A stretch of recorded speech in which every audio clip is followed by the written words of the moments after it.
guys, welcome back again, it's me Angelika. So di video hari ini aku bakalan sharing melanjuti video kemarin, yaitu video yang aku sharing tentang updated apps yang harus kalian punya ketika kalian ada di China. Nah, yang pertama adalah Trip.com atau Ctrip. Ini kenapa sih? Karena menurut aku Ctrip itu kayak ampuh banget buat kalian pesan tiket, pesan hotel, pesan tiket atraksi. Ctrip ini menurut aku kayak life saver gitu guys. Kalian bisa di dalamnya bandingin harga juga. Kadang Ctrip juga istilahnya cepet dalam mengurus order kalian. Kadang-kadang tuh ada aplikasi yang kita harus tunggu gitu loh guys. Nah, jadi kalau Ctrip itu nggak perlu. Dan juga Ctrip ini kalian bisa milih kayak hotel-hotel yang memang istilahnya bisa ditempati oleh WNA. Nah, buat teman-teman yang belum tahu, sebenarnya di China itu ada beberapa hotel yang tidak boleh ditempati oleh WNA.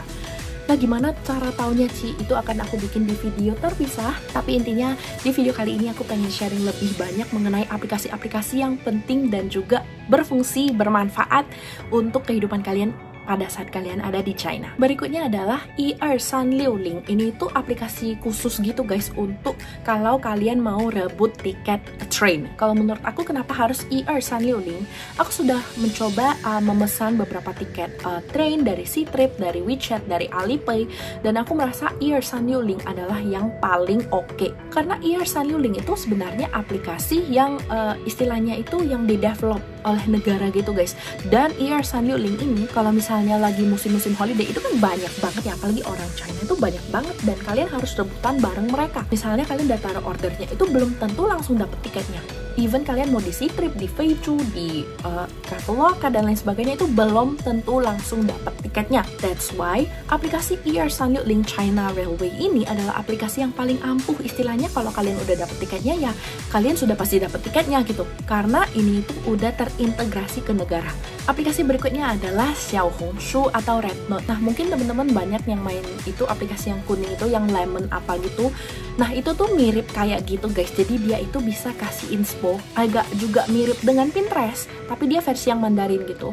Dan menurut aku versi China ini tuh lengkap banget di Rednote. Kalian bisa cari segala hal, dari cara mencari duit, cara apply beasiswa, cara tulis study plan, cara kalian berpakaian, cara kalian diet, dan lain sebagainya. Di Rednote ini itu bener-bener lengkap banget, dikasih kayak caranya, kemudian hasilnya, kemudian komentar. Ini tuh aplikasi yang aku suka banget sejujurnya, even aku nggak scroll setiap hari.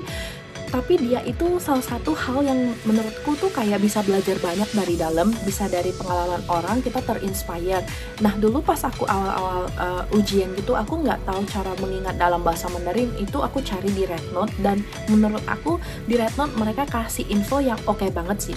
Dan juga di Rednote ini kalian bisa cek itinerary kalau misalnya kalian lagi pengen ke suatu kota. Let's say misalnya kayak kemarin aku habis dari Qingdao, Chongqing, Chengdu, dan masih banyak kota lainnya, aku selalu cari tripnya di Rednote. So, Rednote ini aplikasi yang wajib kalian punya pada saat kalian pengen liburan di China ataupun sangat cocok buat daily use. Platform berikutnya adalah platform belanja. Mungkin ini adalah platform yang ditunggu oleh temen-temen ya. Kalau misalnya aku pribadi, awal pas aku datang ke China itu aku punya Taobao dan Pinduoduo.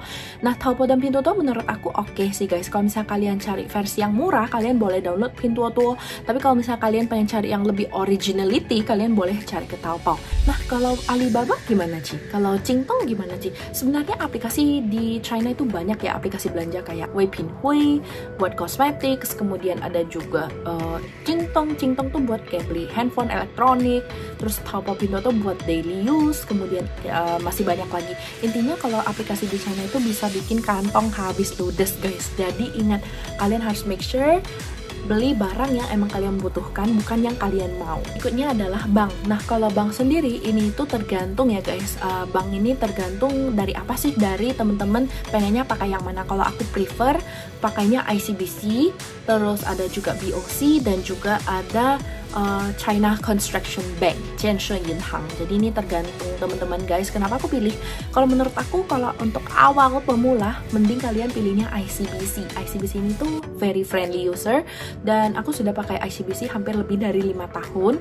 Kemudian yang kedua itu BOC. BOC ini tuh kebetulan karena aku di Beijing waktu itu. Kemudian yang paling terakhir ini yang baru aku buka, China Construction Bank. Menurut aku dia oke, tapi dia ada kayak potongan 2 kuai setiap transaksi. Kalau yang ICBC itu nggak tahu, kebetulan karena mungkin aku dapat kartu yang oke ya guys, aku nggak pernah dapat potongan gitu.